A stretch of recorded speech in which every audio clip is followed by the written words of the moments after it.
यहाँ पे फिजियोथेरेपी का सेंटर खोले हुए मुझे 1 साल हो गया है। मैंने अपनी पढ़ाई की है CCSU मेरठ से और मुझे 5 साल से ज़्यादा का एक्सपीरियंस है। देखा गया है कि बहुत से डिफिकल्टेड केसेस को आपने ठीक किया है। दूर दूर जिला से लोग आए हैं और उसको आप ठीक किया। एक्सीडेंटल केसेस मतलब कि जो से पैर फ्रैक्चर, हाथ फ्रैक्चर और किसी मतलब कि कमर में दर्द, जॉइंट में दर्द, उस सबको किस तरह ये फिजियोथेरेपी से ठीक करते हैं, विस्तार रूप से बताएं। देखिए, फिजियोथेरेपी का जो सबसे पहले मतलब होता है वो होता है मैनुअल थेरेपी। तो जो हम लोग फिजियोथेरेपी करते हैं उसमें हम लोग कोई भी बिना दवाई की चीज़ें करते हैं। तो इसमें हम लोग की मशीन भी इंक्लूड होती है, हम लोगों के हैंड्स भी इंक्लूड होते हैं और हम लोग के एडवांस टेक्नोलॉजी भी इंक्लूड होती है, जिसका हम लोगों ने सर्टिफिकेशन भी किया हुआ है। तो वो हम लोग अपने पेशेंट्स पे अप्लाई करते हैं, जिसका रिजल्ट हमें विदिन 2 to 3 डेज ज़रूर दिखता है। और पेशेंट इसीलिए हम लोग के प्रेरित भी होते हैं कि वो यहाँ पे दोबारा विजिट ज़रूर करें।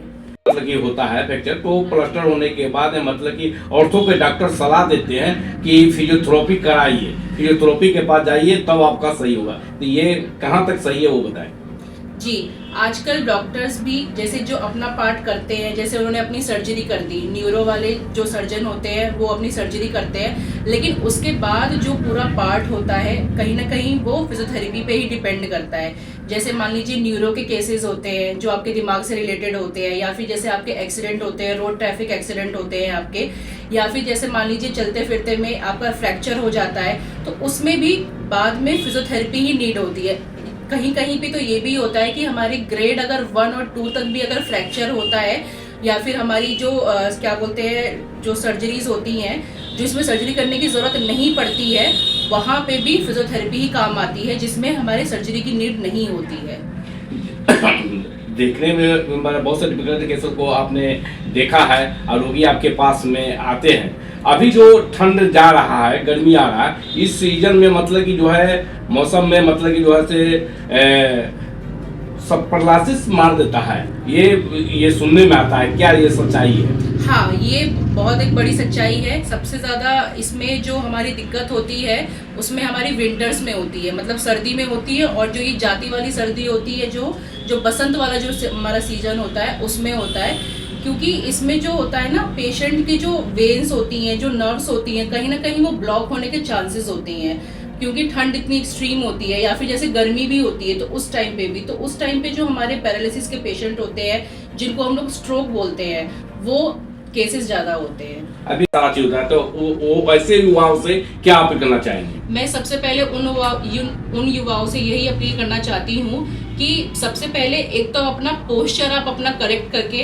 बाइक चलाइए। जैसे कि आपका जो एंगल होना चाहिए वो 45 डिग्री होना चाहिए, ना ज़्यादा उसके पीछे होना चाहिए, ना ज़्यादा उसके आगे होना चाहिए।